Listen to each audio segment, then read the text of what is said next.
CM பதவியேற்பு விழா நடக்குமா நடக்காதா அதை மட்டும் சொல்லுங்க சார். இந்த ஆக்சுவலி ஆயாவுக்கு அஞ்சலி இதெல்லாம் வேணாம், நேரடியாக விஷயத்துக்கு வாங்க சார். சிஎம்மா பதவியேற்கணும்னா அந்த மேஜிக் நம்பர் 118 தேவை. இப்போது கையில் 108 இருக்குது.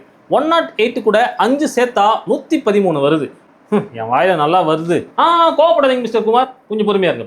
பின்ன என்ன சார், ரசகுல்லா செஞ்சானா ரகோத்தம, அதை புடிங்க தூணானா புருஷோத்தம, அப்படி இல்லை இருக்குது இவர் பேசுறது.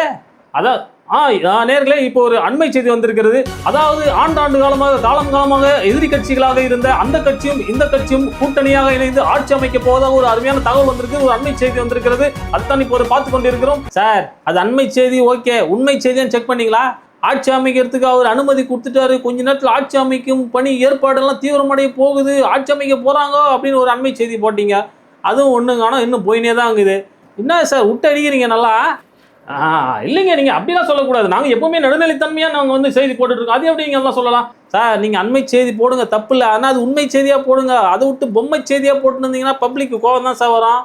சார், பப்ளிக்காக பேசுகிறேன் சார், பப்ளிக்கோட ரெப்ரசன்டேட்டிவாக பேசுகிறேன். ஓட்டு போடுற நேரத்தில் மட்டும்தான் கதாநாயகனாகிறான் பப்ளிக்கு. ஓட்டு போட்டு முடிஞ்சதுக்கப்புறம் தூரமாக நின்று வேடிக்கை பார்க்குற ஆடியன்ஸாக மாறிடுறான் சார். தேர்தல் நேரத்தில் ஓட்டு போடுற வரைக்கும் தான் நாடு மக்கள் கையில் இருக்குது. ஓட்டு போட்டு முடிஞ்ச உடனே அது அரசியல்வாதி கைக்கு போயிடுது. எப்படிலாம் கேம் ஆடணும்னு அவங்க தான் முடிவு பண்ணுறாங்க. பப்ளிக் எல்லாம் பாவம் வேடிக்கை பார்த்துக்கிறாங்க. என்ன சார் பேசுறாரு இவரு? சரி சார், நீங்கள் அந்த மாதிரி சொல்லவே கூடாது சார். ஓகே நேயர்களே, இந்த விவாத நிகழ்ச்சி விவகாரமான நிகழ்ச்சியாக மாறிவிட்டது. எங்களுக்கு தேவையான கண்டென்ட் கிடைத்து விட்டது. அதனால இந்த நிகழ்ச்சி இத்துடன் முடித்துக் கொள்கிறோம். எங்களுடன் தொடர்ந்து நேரலையில் இணைந்து கொண்டே இருங்கள். அண்மை செய்திகள், உண்மை செய்திகள் என்ற நிறைய செய்தி உங்களுக்கு கொடுத்து கொண்டே இருக்கும். தொடர்ந்து எங்களுடன் இணைந்திருங்கள். இத்துடன் இந்த நிகழ்ச்சி மீண்டும் உங்களை சந்திக்கிறேன். நன்றி, வணக்கம்.